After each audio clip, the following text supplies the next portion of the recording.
But yeah, thank you for having me today, Stephen. It's a pleasure and an honor to be part of this conference today. So a little bit about myself and my background. I I guess for want of a better title, it's very much investment banking as a whole, spanning the course of 26 years over 13 different countries.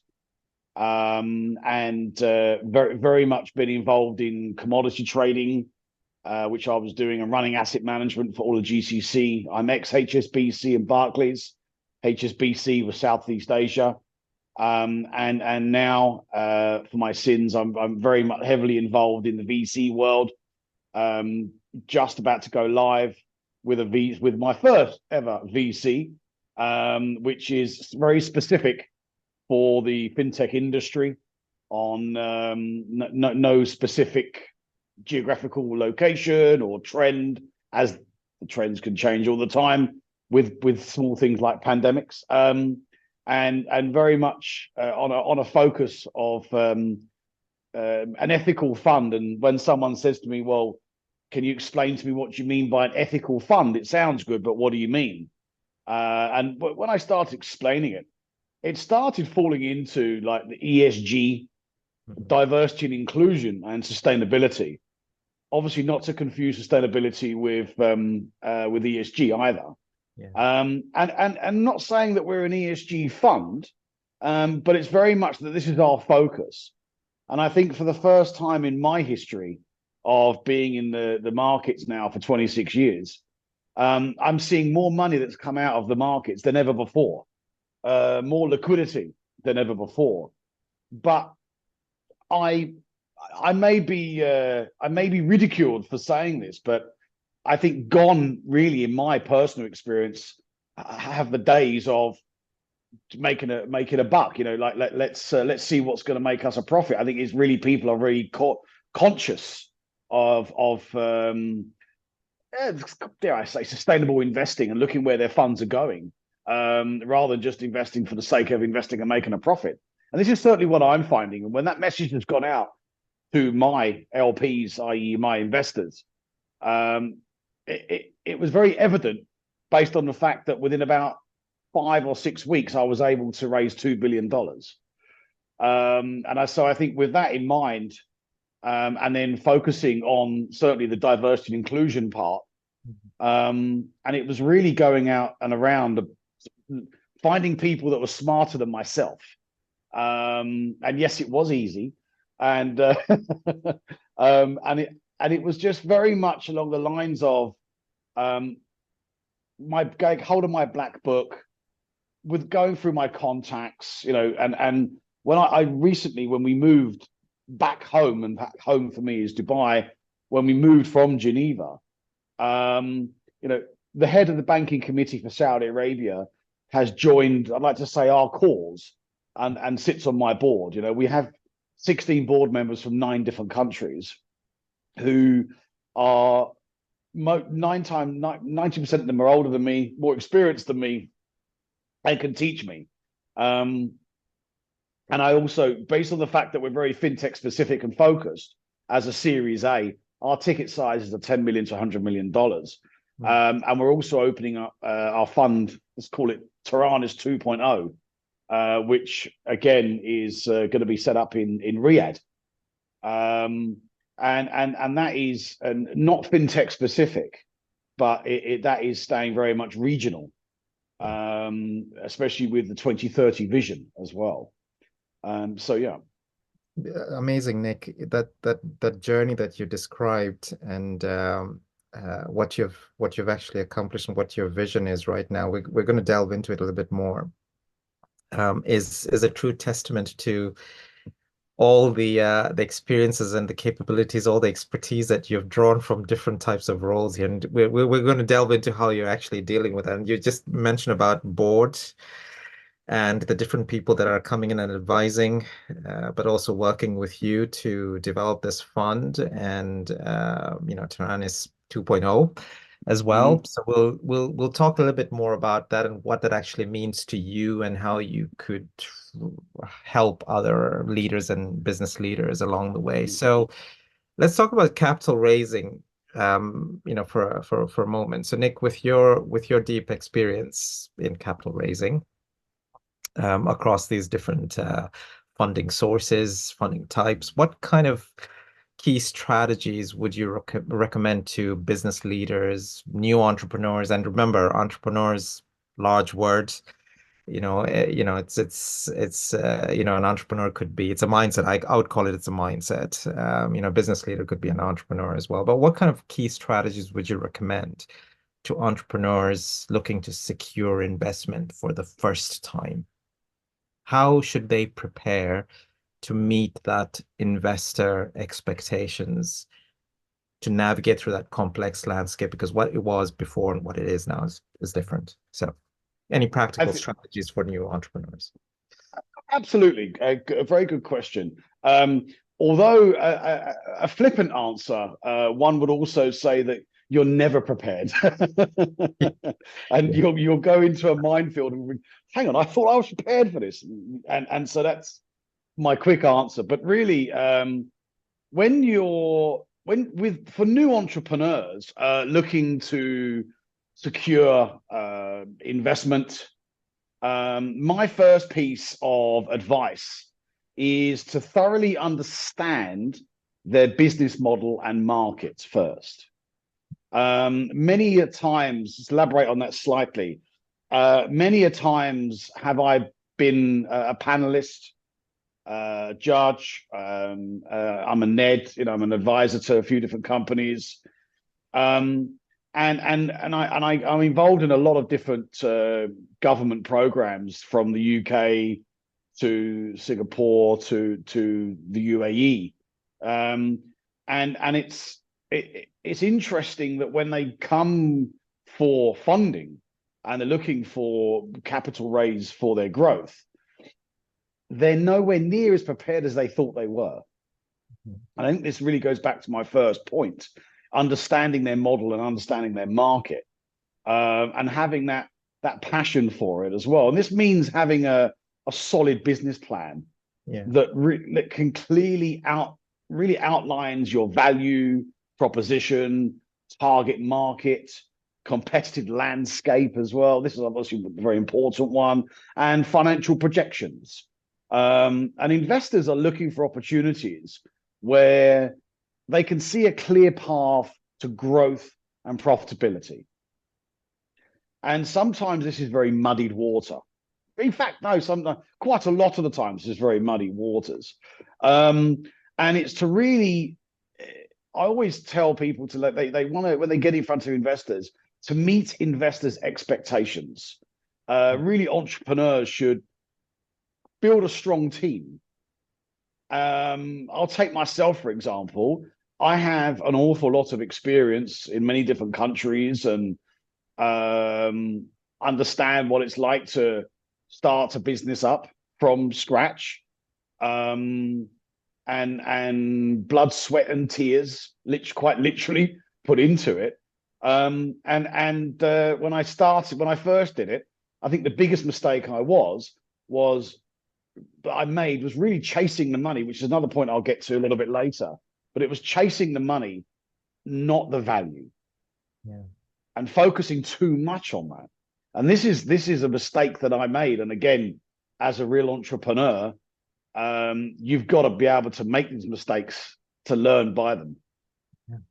And to be able to teach yourself. And that's obviously where the experience comes into it. And I think when you look at investors often bet on people more than ideas. And I think 99% of the time, something that's never changed in my history is, if you've got a great idea and it's revolutionizing yellow rubber ducks for the baths, providing that person really likes you and can believe in you, they're most likely give you a shot. So I think my biggest piece of advice there is never try to be something that you're not, because most people that I come across when they want investment are trying to be something that they're not, and that's not natural or their own person. I was just going to say, Nick, that it's all the things that you described, and then if I replay, you know, understanding that market, all the technical aspects, right? So understanding your market, understanding your, you know, having a business plan, you know, your strategies in place and so forth. But it's also, you know, the passion that you bring to the table as well, and it's that intersection between that passion and all the technical components, which then in you know how you described it very well, you're not chasing the money, you're chasing value, and that actually then sees you know that brings a lot more readiness Absolutely. to yourself, but also to the people that you're asking for that money or that investment. Absolutely, and I think also it's about developing a compelling pitch as well. Yeah, Getting that right, you know, and it's one of the things that have always impressed me. If somebody says, "Look," and I know them through my ecosystem, I'm a new. I can't call myself an entrepreneur yet, but I'm new. And do you mind if I practice my pitch with you yeah, before I go to investors? No one does that really. I know I certainly didn't do it. I was too proud. I didn't yeah, want to. I thought, no, yeah, I know everything. yeah, Clearly I didn't. yeah, Then clearly I still don't. yeah. but but you know, your pitch really tell the story that captures the essence of your business and its potential. And that's the part, isn't it? It's that storyteller. Just because you're a self-appointed CEO doesn't necessarily mean you're a good storyteller. Mm. And that if it comes across robotic, again, it's it's the human retention span, isn't it? Yeah, Which yeah, is not a lot. So it's about keep making that live, and it should be concise, engaging, and backed up by data as well. Many yeah, a times have I seen a pitch where it's like, well, how'd you get that information? Oh, I yeah. pulled it off of Google, and it doesn't ring right to me as well. Again, it's like if you're not willing to put the work in the data or your pitch deck or your pitch you're putting across, Yeah, um, what that might make me think that you're not going to be doing that in your business. So as an investor, why would I want to take this any further? So I think, you know, and it really goes down to conducting the DD, so conduct your due diligence, yeah, be prepared to answer tough questions about your business model. yeah, yeah, We've all seen, I won't mention the names, but we've all seen these TV programs in America and yeah, UK and Europe that, you know, that the people, that's where they fold, and that's where they can lose their entire investment if they don't know their business model, market size, competition, financials, transparency. And again, something I always go on about is honesty is absolutely key as well. True, true, true. Okay, and we'll delve a little bit more into that. Mm. But I'm keen to hear about some of the big trends, and you did mention about ESG, which is it's been around for a decade plus, but it's been in the forefront in the last, especially in the last several years. And you've been a champion in integrating ESG principles into business strategies. You've got a fund associated with it as well. How do you see some of these principles of ESG playing a role in enhancing a company's resilience? Now, this is we're talking about organizational resilience as opposed to individual resilience for the Well, I long-term think profitability. Yeah. I've broken ESG down into 5 areas. Mhm. Although it's only 3 words, but for me it's very much three. So one of them, I'll start off with risk management. So risk management on ESG considerations help companies identify and also mitigate risks and related to environment impact, social responsibility, governance structures, leading to more sustainable operations. And it very much goes back to a point I was making previously that unfortunately, there's a lot of companies out there and governments, which I will mention none whatsoever, that are talking about ESG as a trend and as something that was invented a year ago. And I think the fact that we can say that ESG, I know people have been working in ESG for more than 2 decades. Mm. Um, and a lot of people are just using it as a tick box exercise. You know, for me, again, going back to my earlier point of the capital raise that I've done, and I've been doing capital raising now for the best part of my career globally, is attracting capital. And this is investors are increasingly prioritizing ESG factors. Yeah, I'm doing a couple of projects with the Minister of Economy here in UAE, also a couple of projects with the UN, and it's huge. And also, because I'm based in Switzerland for a few years, there's a massive impact fund there that is it's about a 1.3 trillion AUM. And ESG is they won't touch a company unless that particular company has ESG tracking, and measurements in place already, which you're going to hear more about from one of your speakers later on today, Sarah, who I'm actually an advisor for her ESG consultancy in London. And again, I don't want to give too much away. I'll let her give the rest of that. But also, point 3 for me is regulatory compliance. Now, adhering to ESG principles often means that it's staying ahead of regulatory requirements as well. So, which can also prevent costly fines and legal issues. And this is coming out more often than not when you start looking at the financial services industry globally. And brand reputation. I think people are not I think this is an important one, actually, because I think people that are not going to be getting involved in that area are going to get left behind. And I'm seeing that more often than not. Just in the last, it's finalizing today, but you've got a big event on here called Seamless at the moment. It's a global event. There's 29,000 people there. Last week was the Dubai FinTech Summit. There was around 14,000 participants. ESG, brand reputation, regulatory, how to attract capital, risk management. These are big, big topics of conversation. And people are starting to now sound like they're going to be doing a lot more about it rather than just talking about it. So if we look at brand reputation, companies are committed to ESG principles and actually have that measurement in place rather than just lip service. It's amazing how well they're actually doing now. And it's amazing how far they're getting with that. And then when you're looking at my last point about this, to answer your question, is operational efficiency.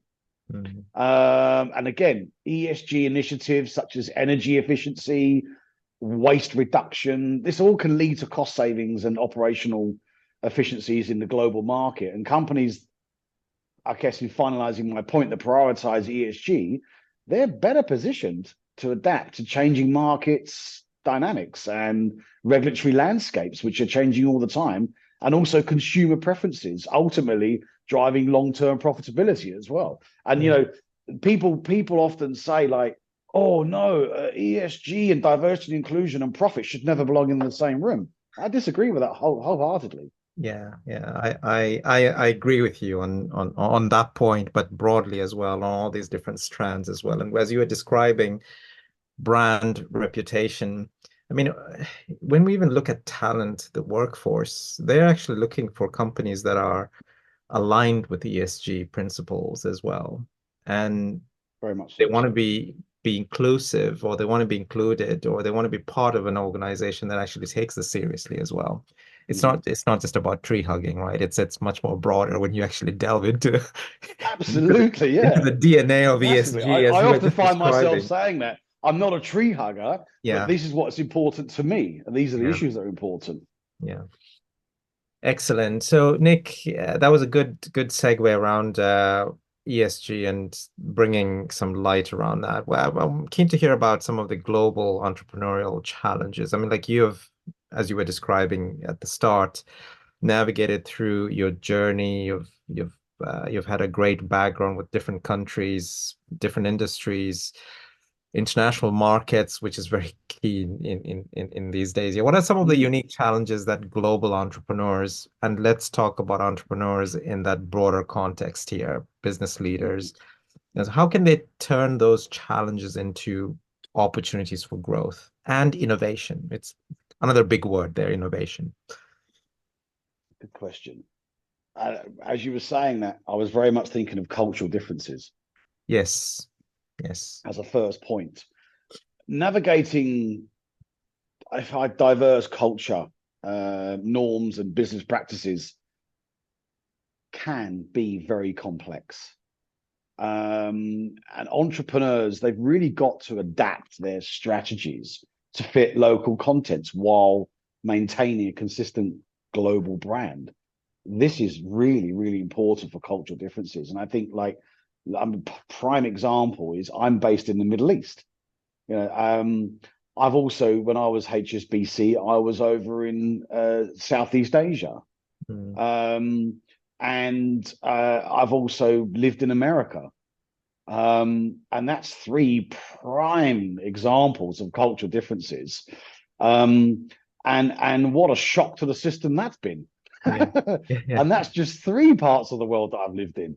And those differences have just been completely day and night. And again, it's understanding the culture, but understanding where I want my business to go, whilst adhering and respecting local cultures. I think this is very key as well.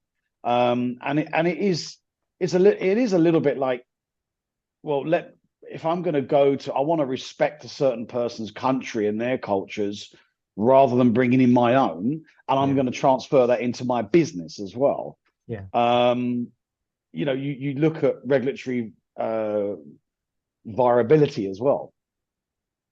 And again, I bang on about regulatory quite a lot because I'm highly regulated here in the Dubai Financial Services Authority, which is obviously it's mirrored to the FCA in the UK, and it's the different. And I'm often advising companies about when they're expanding, about the regulatory compliances in different countries that they have to adhere to as well.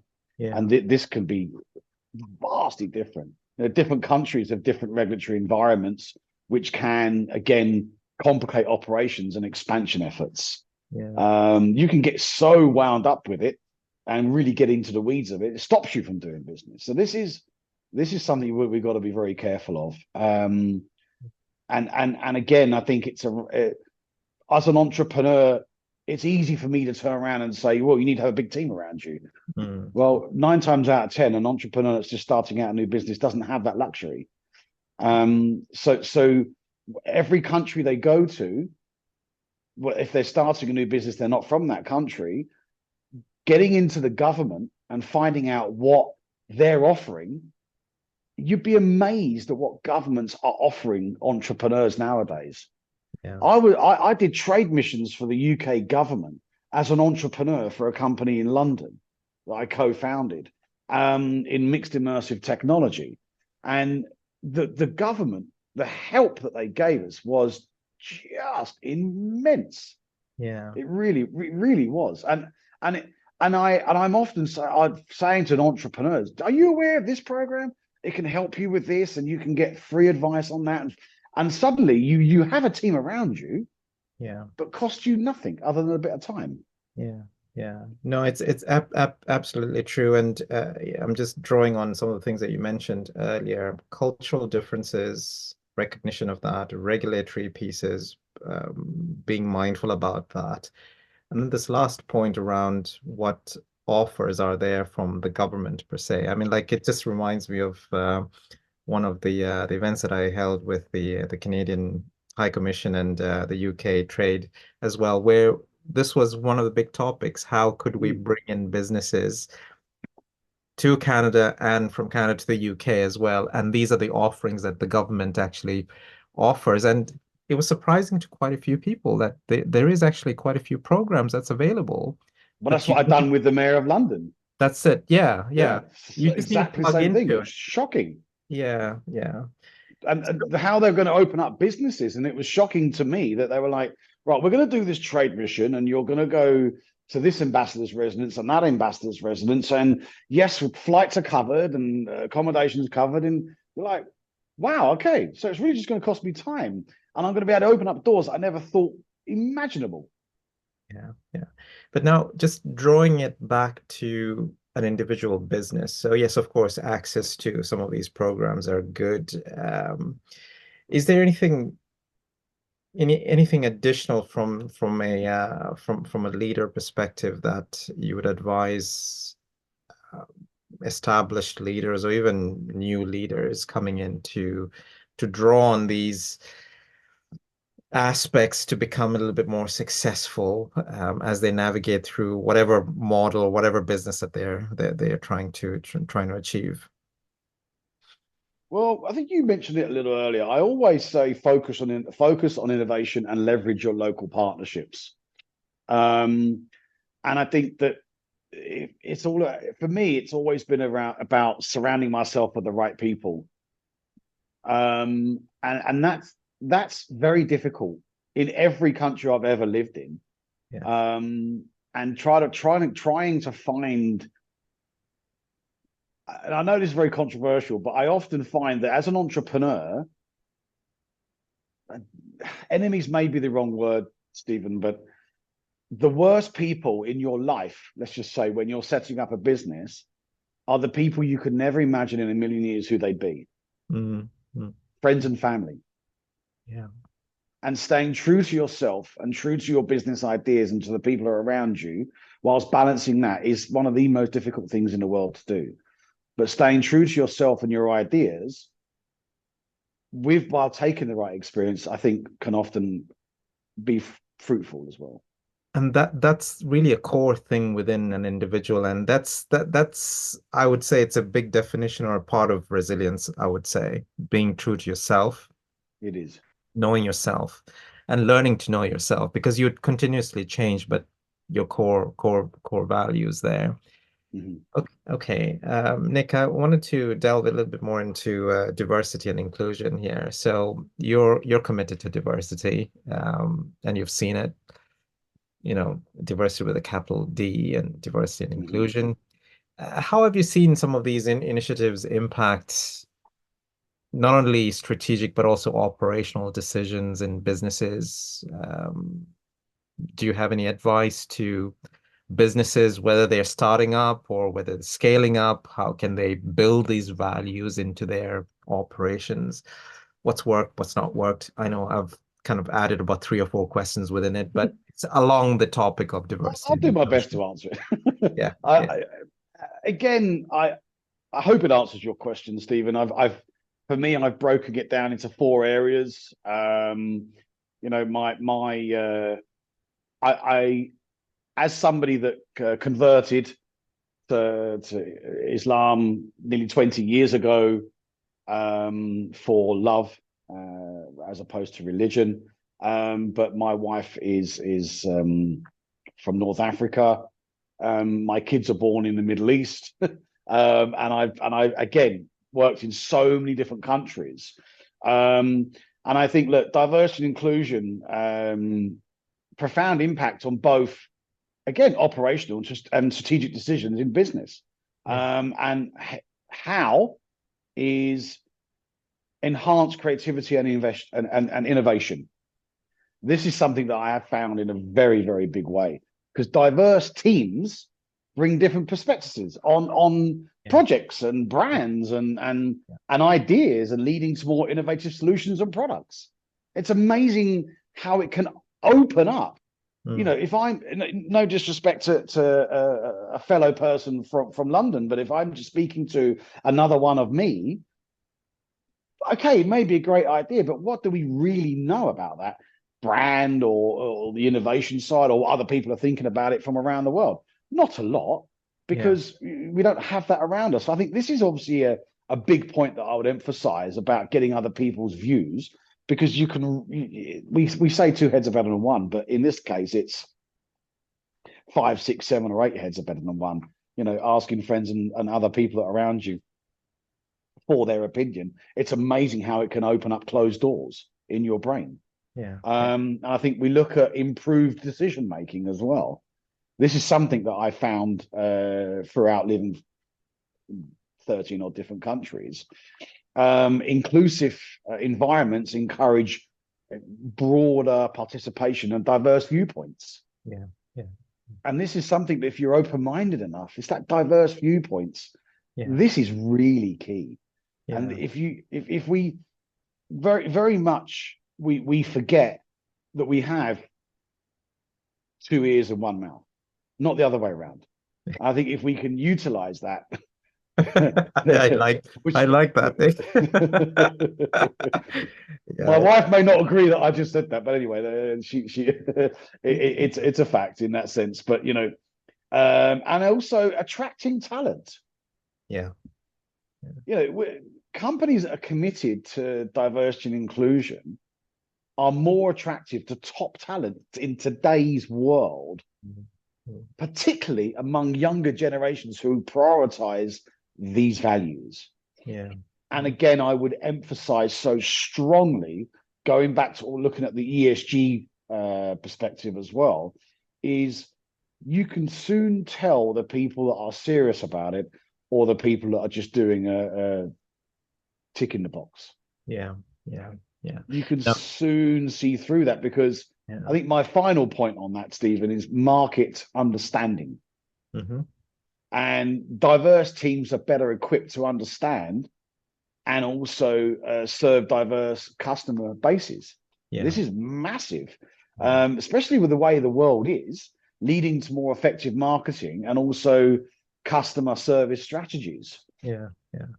Yeah, it's absolutely. And as you were just describing, I was thinking and want to reemphasize this is diversity with a capital D, right? We're not talking about and I'm making the statement here, we're not talking about gender here. We're actually talking about well, we're not just talking about gender. We're talking about No, when you not at talk about all. gender, we're talking about viewpoints. We're talking about a multidimensional aspect here. Uh, Absolutely. yeah. And that's critical. Many people don't necessarily realize that, although there's a lot of awareness around that these days. But you also raise some good points around that embedding side of things, and talent want to be heard. They want to be brought into the companies that have got these types of concepts and values in place.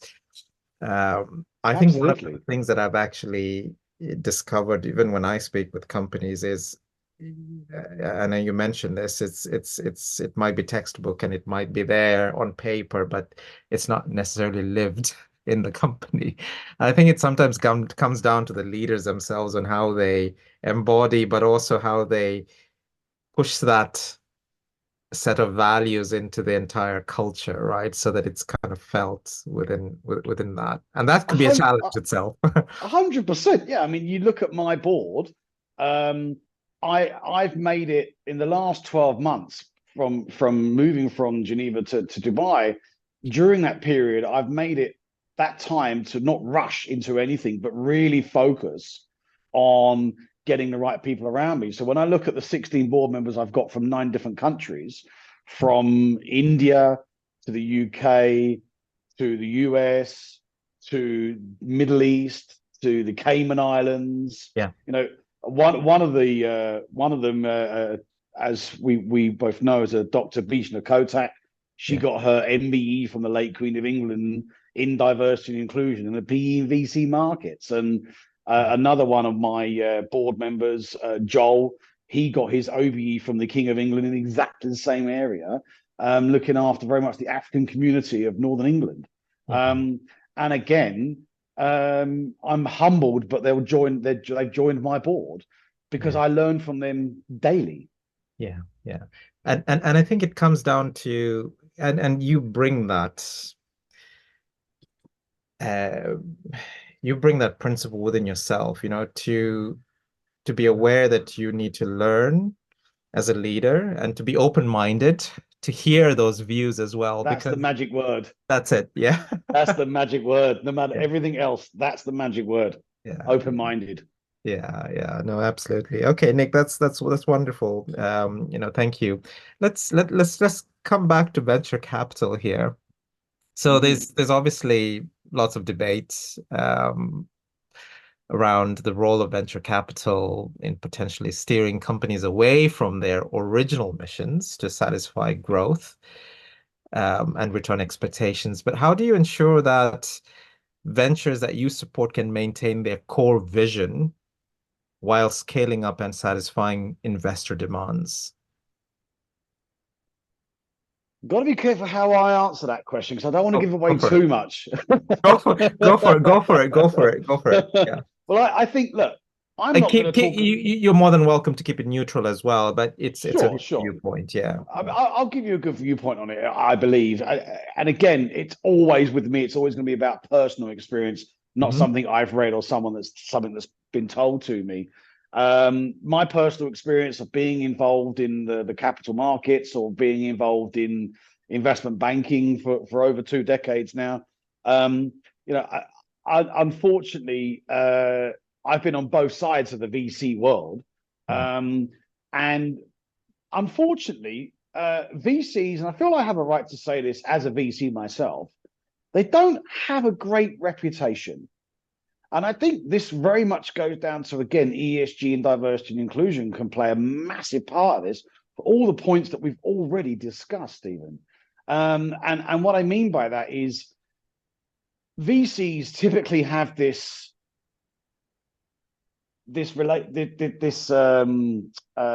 reputation of, I don't care about you, Stephen. Don't really care about your product.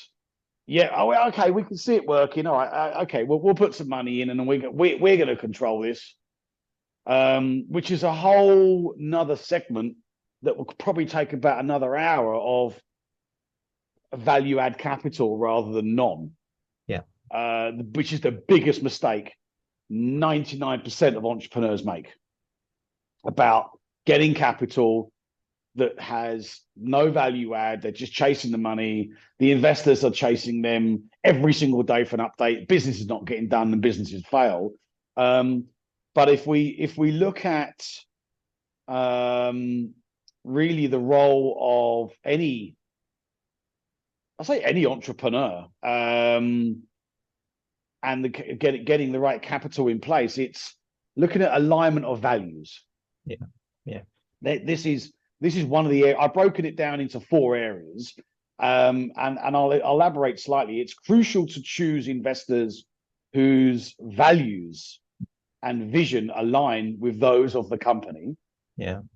I think it is a perfect setup for what I just said about value add capital, and someone that is aligned with you. So the alignment helps ensure that strategic decisions support the company's core mission. Yeah. And they're not just chasing you for up. I've seen it so many times.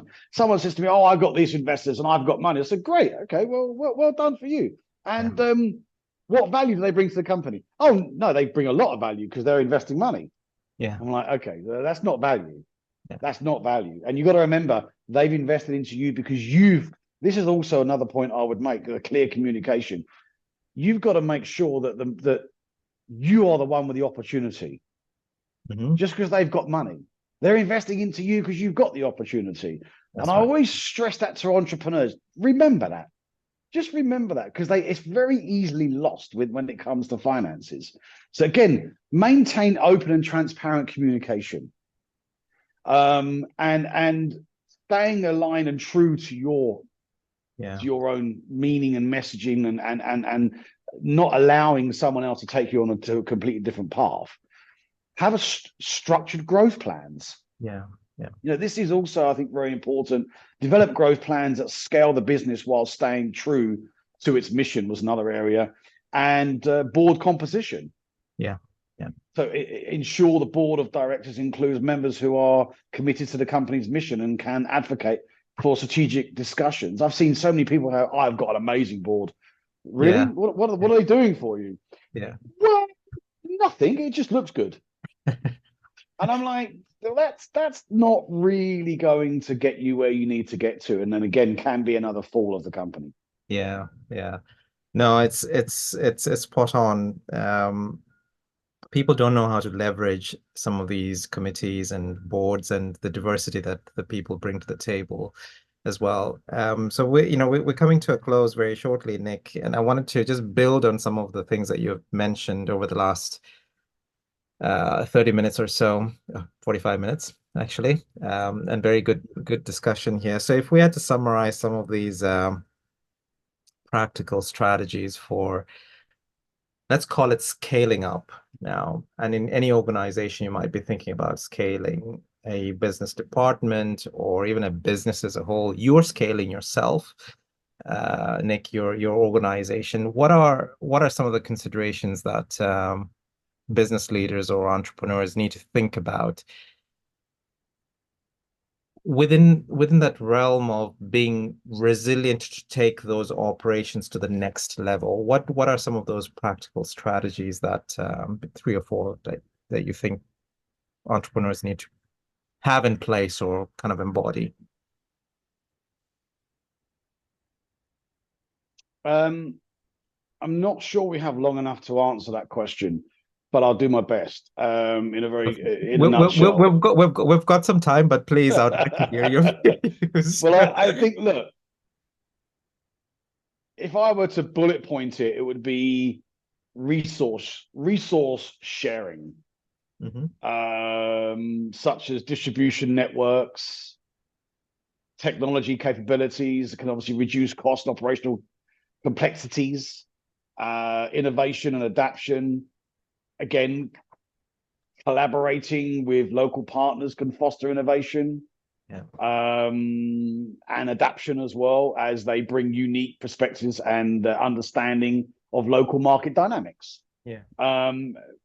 Implementing these strategies, entrepreneurs and global leaders can effectively manage and scale their international operations. Yeah. And look at that from a local perspective, not just international, of course. We wouldn't want to run before we can walk.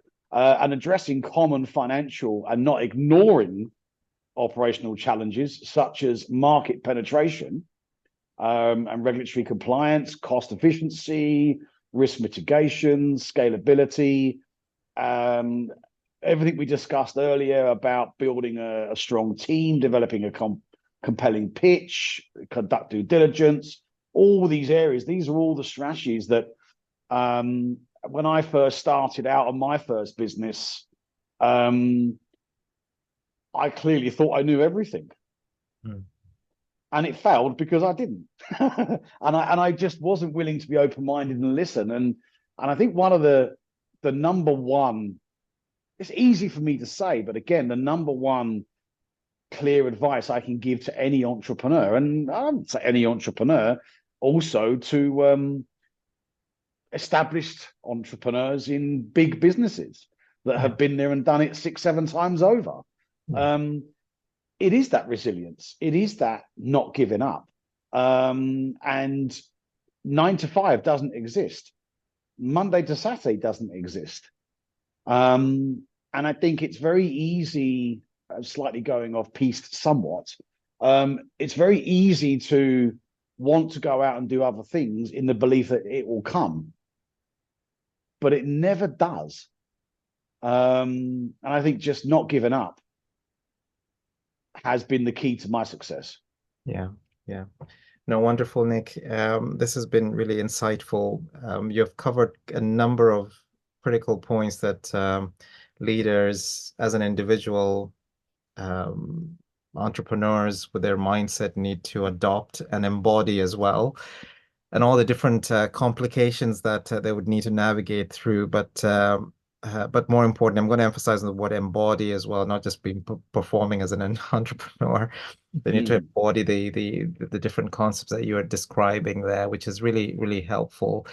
Really want to thank you very much for coming here and sharing lots of these insights here. This is definitely beneficial. Once again, thank you so much, Nick. Absolute pleasure. Thank you for having me. Wonderful, Nick. Thank you.